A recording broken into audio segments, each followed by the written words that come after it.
이양구라고 합니다. 저는 원래 직업 외교관 출신이고요. 36년 이제 외교관 생활을 했더랬고 2년 전에 이제 정년 퇴임을 했습니다. 제가 이제 외교관 있을 때 이제 우크라이나 대사도 했고 블라디보스톡도 총영사도 했고 또 러시아는 뭐 한 10년을 이제 근무를 했고 또 카자흐스탄도 근무를 했고 또 프랑스 또 미국 LA 해서 외교관 생활 대부분을 이제 유라시아 대륙에서 보내는 이제 특이한 경력을 갖게 됐고요. 지금은 이제 경상대학교 산하협력단 이제 충청 교수로 있고 또 동북아 공동체 문화재단 이것도 뭐 굉장히 이제 기독교하고 관련이 많은 재단이고 상임 대표로 있고요. 또 우리가 이제 통일문화연구원에 이제 또 유라시아 센터장도 하고 그다음에 이제 외교협회 그 이사로도 있습니다. 초등학교 때부터 이제 교회를 다니기 시작했고요.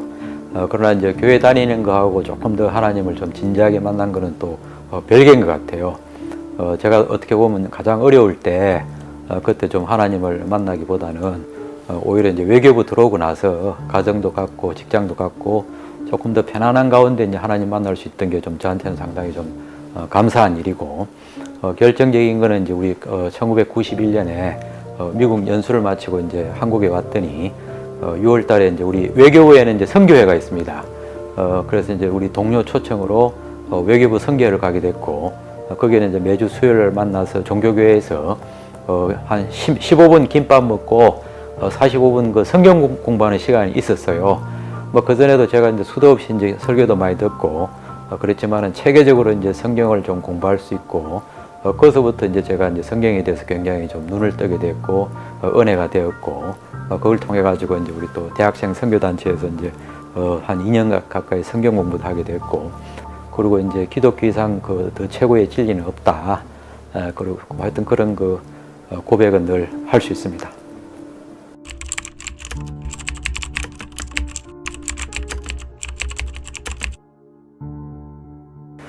제가 이제 대사하면서 우크라이나는 뭐 대부분이 이제 러시아 정교였다가 이제 러시아하고 관계가 안 좋아져가지고 이제 완전히 러시아 정교로부터 이제 독립을 했습니다. 그렇지만 뭐 그것도 이제 정교의 일종이고 뭐 한 70% 넘는 분들은 대개 이제 정교입니다. 그런데 그 와중에 또 한 3, 4%는 또 개신교가 있고요. 그 개신교 역사가 꽤 됩니다. 그리고 또 한 3, 4%는 이제 캐톨릭도 전통도 있고 그 재밌는 거는 이제 개신교 지도자들이 뭐 말씀하신 대로 우크라이나가 국가 발전에 필요한 모든 조건을 다 갖추었는데도 왜 우리가 나라가 이렇게 힘드냐? 우크라이나 이제 지도자들이 결국 우크라이나의 가장 문제는 정교였다. 예. 정교가 오히려 국가 발전을 갖다 가로막는 가장 큰 걸림돌이 되었고 또 선진국이라 할 수 있는 미국, 영국, 뭐 독일 다 봐도 다 이게 개신교 국가다. 그래서 우크라이나가 가야 될 길은 정말 개신교 국가로 가야 되고 그 가장 좋은 모델이 미국하고 한국인데 우크라이나가 미국하고 비교하기에는 너무 이제 비교에 이제 좀 대상이 안 되고 또 한국과는 여러 가지 이제 공감대가 많기 때문에 한국이 가장 큰 그 롤 모델이 된다. 그래서 이제 한국이 어떤 개신교 국가로서 짧은 시간에 국가 발전을 이루고 있다는 것에 대해서 너무 그분들이 이제 감동을 많이 받고 있고요. 또 그런 한국을 좀 많이 담고 싶어 하고 그래서 이제 3년 동안 그 우크라이나 이제 개신교 지도자들이 한국에도 꽤 많이 왔더랬습니다. 그래서 저는 우크라이나가 이제 우리가 3%, 5%지만 정말 그 뜨거운 그 개신교 크리스천들 지도자들이 많기 때문에 그런 우크라이나가 좀 잘 되는 게 개신교가 국가 발전에 가장 중요한 드라이버가 될 수 있다는 걸 우크라이나한테도 보여줘야 되고 또 우크라이나 개신교인들이 갖고 있는 비전이 커요. 아시다시피 지금 유럽은 우리가 개신교가 옛날 같지 않잖아요, 그죠? 그래서 자기들이 오히려 이제 유럽의 복음화에 좀 더 기여를 해야 되겠다. 그리고 이제 또 우크라이나는 모슬렘도 있고 또 터키나 중동하고도 굉장히 가까워요. 왜 맨날 우리가 중동의 진출, 모슬렘의 진출 방어만 할 거냐? 거꾸로 우리가 좀 잘 해가지고 오히려 중동 지역에 이제 가서 오히려 기독교를 더 전파하자, 좀 공격적으로 나가자. 이런 하여튼 감동적인 얘기를 다 많이 듣습니다. 그래서 이제 말씀드리는 거는 뭐 저는 뭐 정교에 대해서 잘은 모르지만 또 러시아도 이제 있어봤지만 정교는 상당히 좀 정치적인 것 같아요. 정치적이고 정말 우리 좀 성경으로서 좀 목소리를 내야 될 때 좀 내지 못하는 뭐 그런 것들이 이제 참 정교의 조금 한계가 아닌가. 그런 정교 때문에 오죽하면 우크라이나가 러시아 정교로부터도 좀 독립하려고 그랬을까. 오죽하면 개신교들이 한국과 미국을 좀 담고자 저렇게 좀 상당히 기대를 갖고 있을까.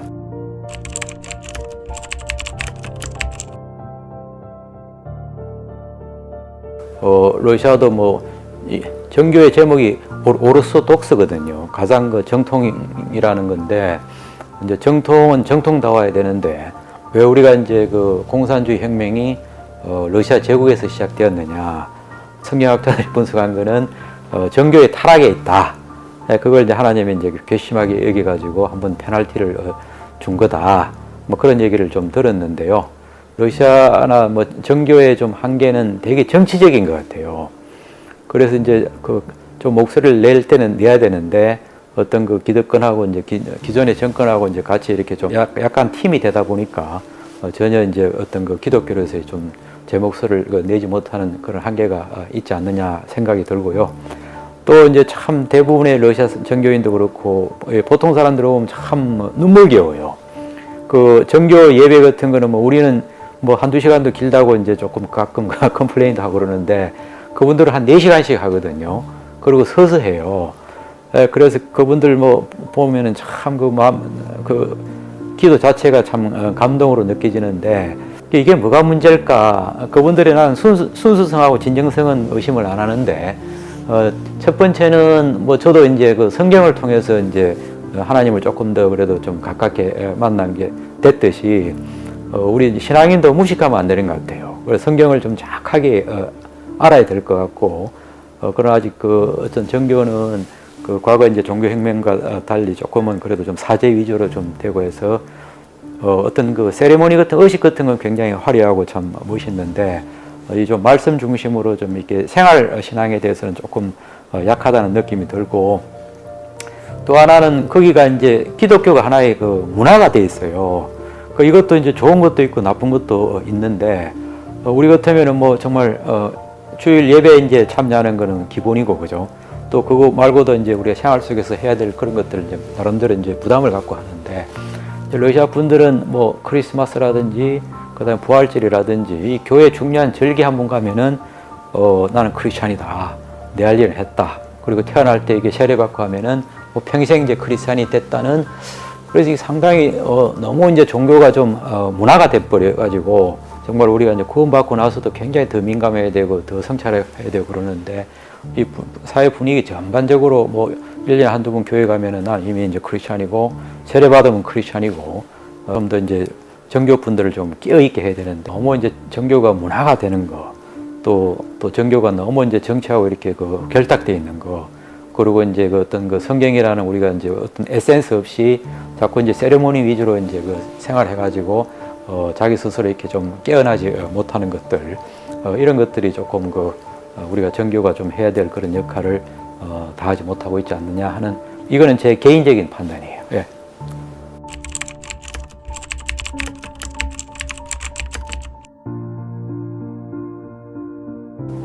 제가 뭐 2016년 3월 초에 이제 우크라이나 대사로 갔더랬고요. 제가 이제 우크라이나 대사 내정됐을 때 당시 이제 주철기 이제 외교안보 수석님, 우리 사랑의 교회 이제 장로님이시기도 하고, 이제 그분이 이제 저한테 이제 그런 당부를 했던 것을 잊을 수가 없거든요.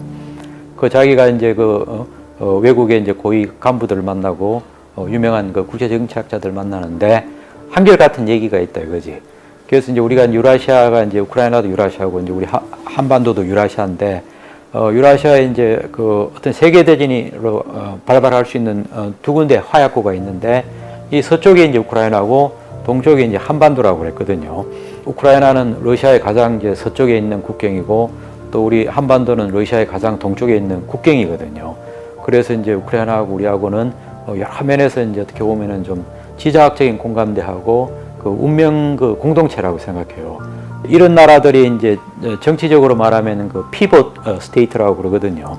그래서 이제 우크라이나가 이제 유럽 진영으로 갈 것 같으면은 힘의 균형이 이제 유럽으로 쏠리고 러시아로 오면은 또 이제 러시아가 이제 또 제국으로 부활할 수 있는 그 어마어마한 그 균형자 역할을 합니다.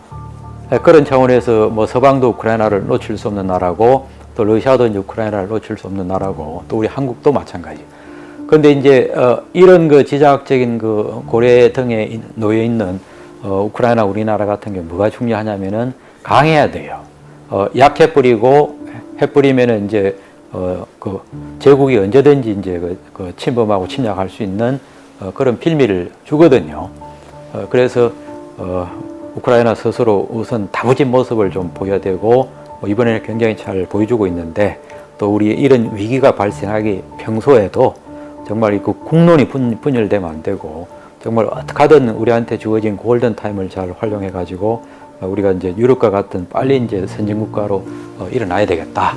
그게 이제 어떤 강대국이든지 우리한테 인터벤션 하지 않는 우리가 이제 생존하고 번영할 수 있는 그런 거거든요. 그래서 그런 점에서 우크라이나 우리하고는 굉장히 지정학적인 공감대하고 어떤 그 운명 공동체가 있고 물론 이제 러시아가 이제 뭐 자유민주주의지만 아직은 조금 이제 성숙한 자유민주주의는 아니잖아요, 그죠?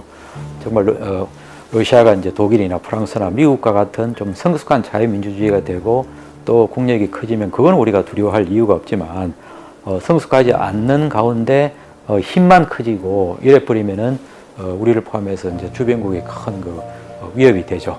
우크라이나를 갖다가 지금 나름대로 살리고 구하고 하는 거는 우크라이나만의 문제가 아니라 이거 자유주의냐 권위주의 전체주의가 아니라 큰 이게 체제 경쟁이기 때문에 이 성패가 이제 따라서 그 우크라이나 역사뿐만 아니라 유라시아 역사, 우리 역사까지 달라질 수가 있다. 그래서 정말 서방하고 우크라이나가 잘 공조해가지고 이걸 잘 버티면은 거꾸로 이제 러시아의 어떤 그 자유민주주의에 더 이제 속도를 낼 수가 있는 거고 또 러시아가 더 성숙한 자유민주주의가 된다는 거는 그거는 중국하고 북한까지 영향을 미치고 하기 때문에 굉장히 의미 있는 굉장히 참 역사적인 세계적인 사건이다.